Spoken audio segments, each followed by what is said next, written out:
महाभारत में भक्तगण आज आपको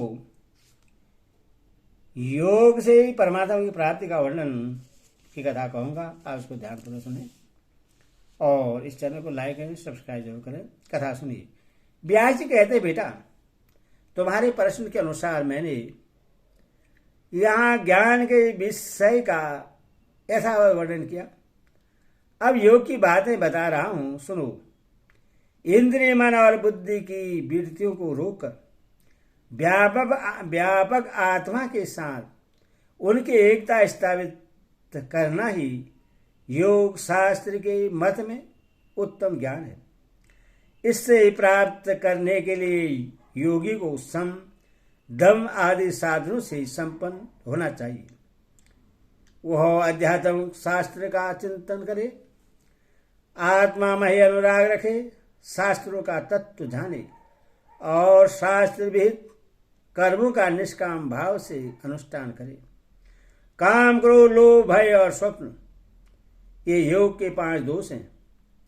इन दोषों का उच्छेद करके अपने को योग्य अधिकारी बनावे, तब सा गुरु के मुख से उस ज्ञान का उपदेश ग्रहण करे।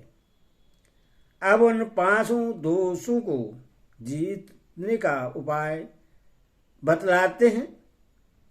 मन को बस में रखने से क्रोध को, संकल्प का त्याग करने से काम को जीता जा सकता है। सत्व गुण का आश्रय लेने से धीर पुरुष निद्रा पर विजय पा सकता है।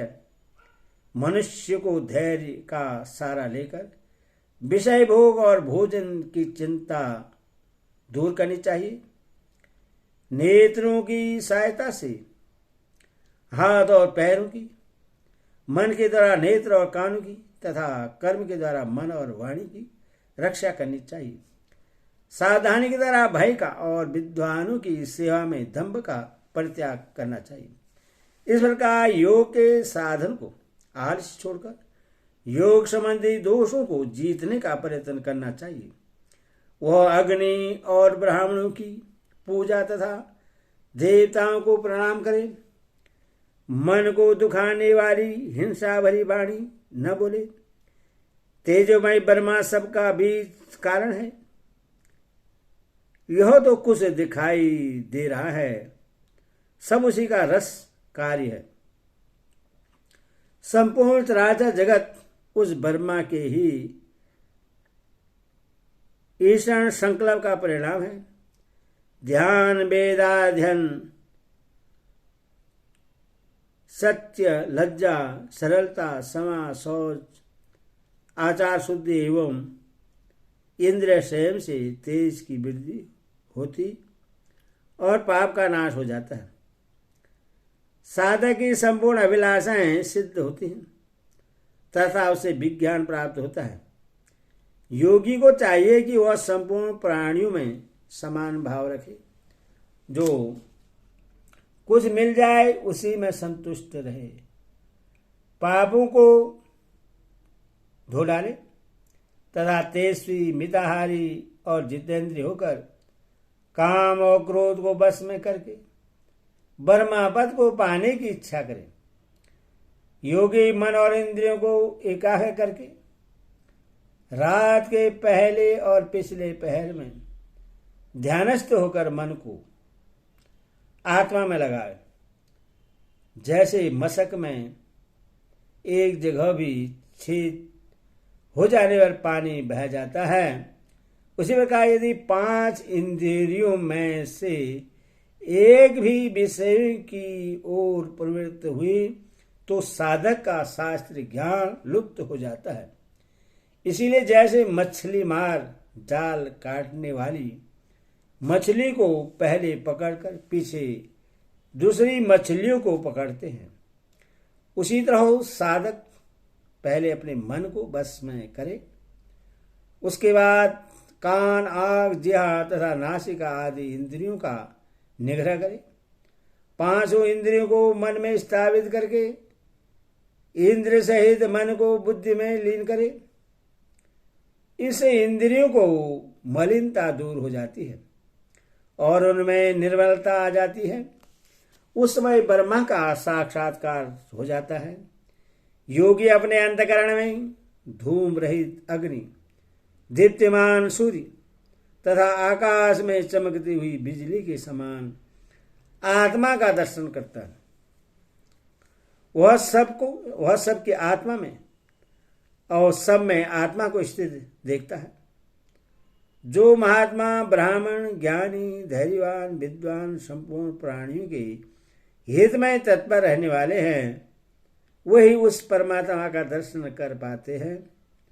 जो योगी एकांत में बैठकर त्रिक्षण नियमों का पालन करते हुए इस प्रकार योगाभ्यास करते हैं, वह थोड़े ही समय में अक्षर ब्रह्मा को प्राप्त हो जाता है।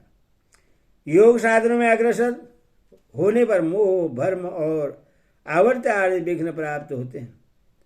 दिव्य सुगंध आती है, दिव्य रूपों के दर्शन होते हैं, नाना प्रकार के अद्भुत रस और स्पर्श का अनुभव होता है। इच्छानुकूल सर्दी और गर्मी प्राप्त होती है। हवा की तरह आकाश में चलने फिरने की शक्ति आ जाती है। प्रतिभा बढ़ जाती है। दिव्य पदार्थ अपने आप उपस्थित होने लगते हैं। इन सब सिद्धियों को पाकर भी योगी उनकी उपेक्षा कर दे और मन को उनकी ओर से लौटाकर आत्मा में ही एकाग्र करे, नियम के साथ रहे और पहाड़ की चोटी पर शून्य ग्रह या देव मंदिर में अथवा वृक्षों के आसपास बैठकर 3 समय सवेरे तथा रात के पहले अथवा पिछले पहर योग का अभ्यास करें। धन चाहने वाले मनुष्य को जैसे सदा उसी का चिंतन बनी रहती है, उसी प्रकार योग का साधन भी इंद्रियों को संयम में रखकर हृदय कमल में स्थित आत्मा का एकाग्र भाव से चिंतन करें। मन को उद्विग्न न होने दे। जिस उपाय से भी चंचल मन को रोका जा सके उसका सेवन करें और साधना से कभी विचलित न हो। योग का साधक मन, वाणी या क्रिया से भी कहीं आसक्त न हो। सबकी ओर से उपेक्षा भाव रखे।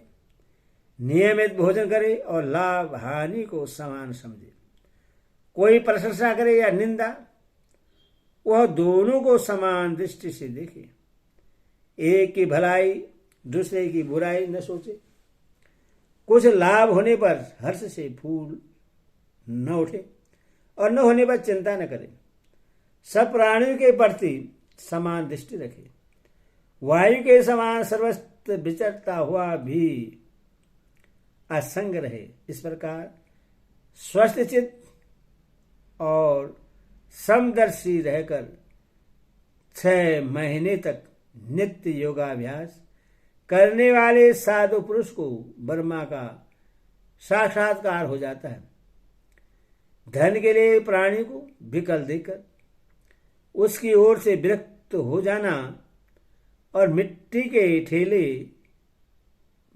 ढेले पत्थर तथा सोने को समान समझे।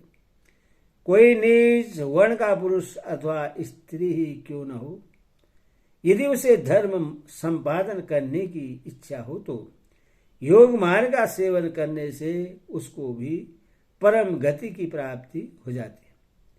जिसने अपने मन को बस में कर लिया है वही अजनबा, पुरातन, अजर, सनातन, नित्य मुक्त, अणु से भी अणु और महान से भी महान आत्मा का दर्शन कर सकता है। महर्षि व्यास जी के इस उपदेश पर विचार करके जो इसके अनुसार आचरण करते हैं वे बुद्धिमान मनुष्य ब्रह्मा के समान होकर परम गति को प्राप्त करते हैं। हरि ओम तत्सत। हरि ओम।